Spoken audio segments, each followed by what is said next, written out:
Revenons sur mai 68. J'écoutais tout à l'heure Alain Finkielkraut dans une émission du mois de décembre 2017 ou novembre 2017 dans On n'est pas couché. Et il disait qu'en 68, on refusait la notion de nation et on préférait la notion de lutte des classes. Eh bien, je trouve que c'est une très bonne définition de la cyclologie alpha-oméga quand il s'agit de oméga.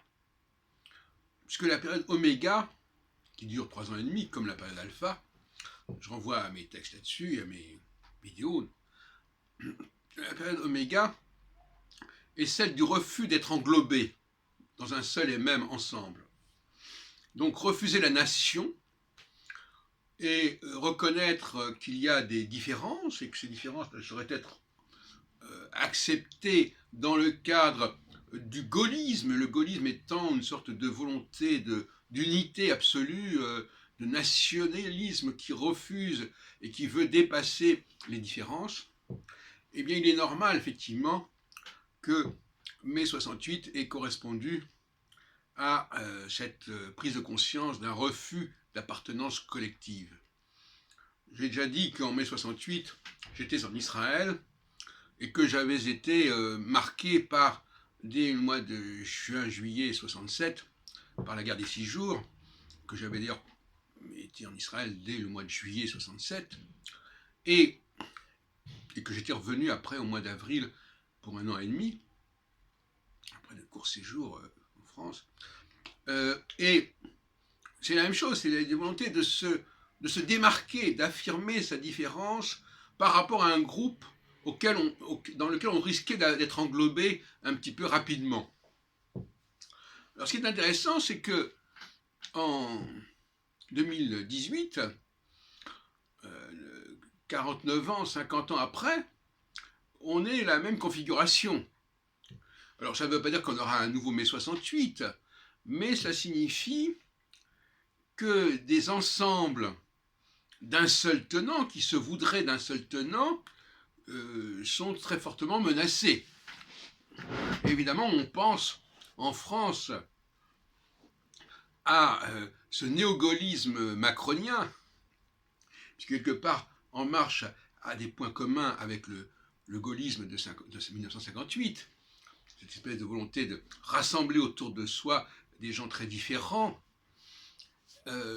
Eh bien, de même qu'il y a eu 68 qui a fait éclater cette idée d'une mythique nation française, ce qui ne veut pas dire qu'elle n'existe pas, mais elle n'existe qu'en phase alpha.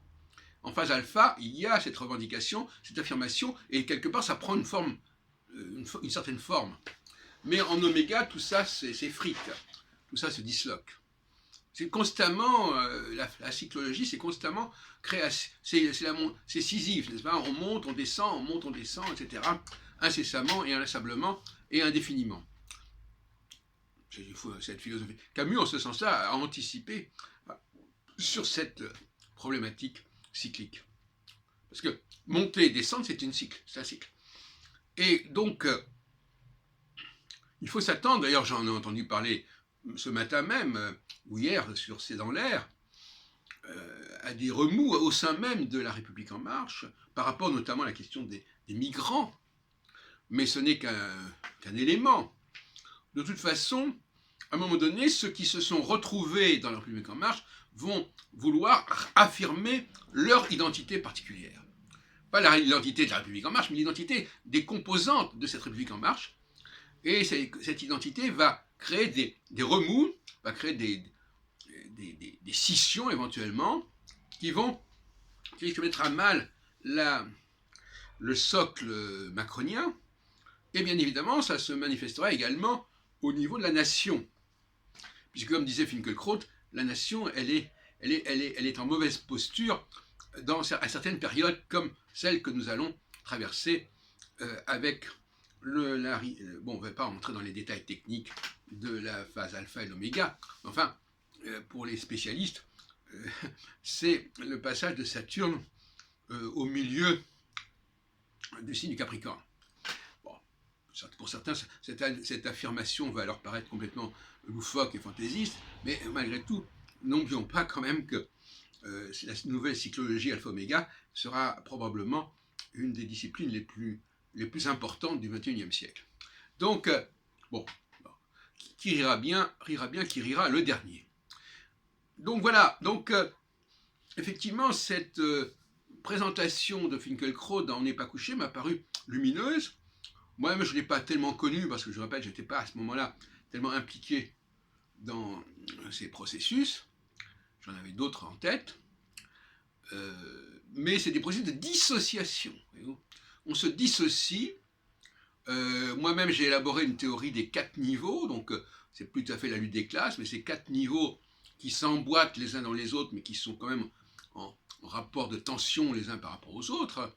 Je ne reviens pas sur ces 4 niveaux, qui renvoient d'ailleurs à la trifonctionnalité du Mésil, d'une certaine manière, et tout ce qui est ternaire, puisque le 4e niveau, c'est la machine, donc c'est la machine qui est le prolongement, mais qui est aussi l'aboutissement de toute une dégradation de la pensée, de la conscience, à mesure qu'on descend du niveau 1 au niveau 3, puis au niveau 4, où là, l'homme n'est même plus là.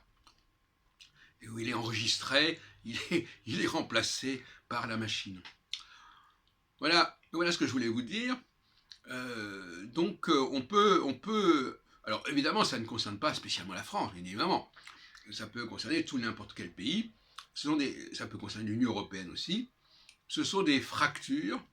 Alors, si l'on maîtrise la problématique cyclique, on peut les relativiser, ces fractures, vous comprenez? Moi, je dis toujours, c'est comme le jour et la nuit. Si on sait qu'on passe du jour à la nuit, de l'été à l'hiver, on peut préparer, on peut anticiper, et on va donc arrondir, on va donc modérer le processus cyclique. On peut toujours modérer le processus cyclique, de façon à ce que les amplitudes entre les différents cycles, les différentes phases ne soient pas trop fortes. Et bien là aussi, évidemment, s'il y a une conscience politique suffisamment forte, on dira oui, bon, bah, effectivement, laissons s'exprimer ces différences, et puis après, bon, dans 2 ans, ça va se calmer, on va reprendre une problématique plus centripète que centrifuge, etc. Mais à partir du moment où on n'a pas conscience de ces phénomènes, qui sont d'ailleurs des phénomènes subconscients, eh bien, on est dans la dramatisation, on est dans l'exaspération, on est dans les conclusions hâtives et définitives, et ça, c'est pas bon. C'est pour ça que ce n'est pas rien de prendre conscience d'un certain nombre de phénomènes, parce que quand on en a conscience, comme on dit, un homme averti en vaut deux, quand on a conscience, les choses ne se passent pas de la même manière que quand on n'a pas conscience.